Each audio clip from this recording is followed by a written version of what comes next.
আজকের ভিডিওটা শুরু করলাম ডিমারির রাস্তা থেকে। তোমরা সামনে যে গাড়িটা যাচ্ছে একটু মন দিয়ে দেখো।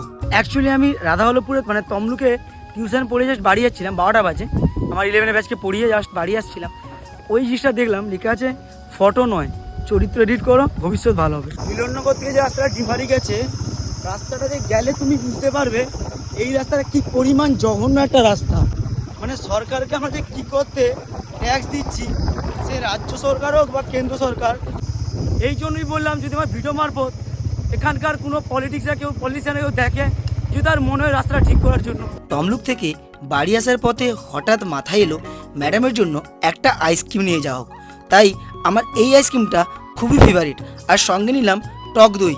তারপর চলে এলাম ম্যাডামকে হঠাৎ একটা ছোট্ট সারপ্রাইজ দিতে। আর ম্যাডামের আইসক্রিম দেখলেই মুখে একটা হালকা স্মাইল হয়ে যায়। আবার ম্যাডাম বলল একটা মাত্র আইসক্রিম। ও আমার জন্য একটা আইসক্রিম নিয়ে আসছে, আবার আমাকে ভাগ চাইছে। একটা আইসক্রিমে কি আর জিভে স্বাদ মেটে? আইসক্রিমটা কিনে আনলাম আমি, আর একটু খেতেই ম্যাডাম আমাকেই ধরে মারছে। তারপর বিকালবেলা আমরা গিয়েছিলাম আমাদের স্টেশনের দিকে আর ঝিলপাড্ডার দিকে, যেখানে বিকালবেলা কত সুন্দর লাগছে দেখো।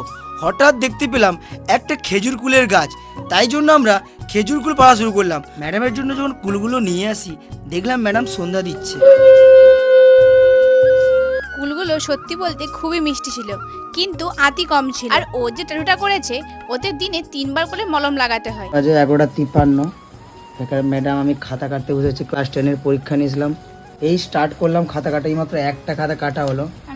এখন 20টা বা 23 জন পড়ে আমার কাছে ক্লাস 10-এর, তাই খাতা কাটতে ভাবো 20-23টা খাতা কাটতে কতক্ষণ লাগবে। পাখাটা আমাদের চলছিল, বন্ধ করলাম।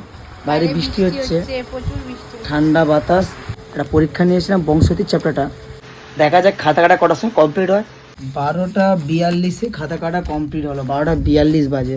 এবার আমি আবার এডিট করব, ম্যাডাম একটু ঘুমাবে, কাল সকালে আবার আমার পড়ানো আছে।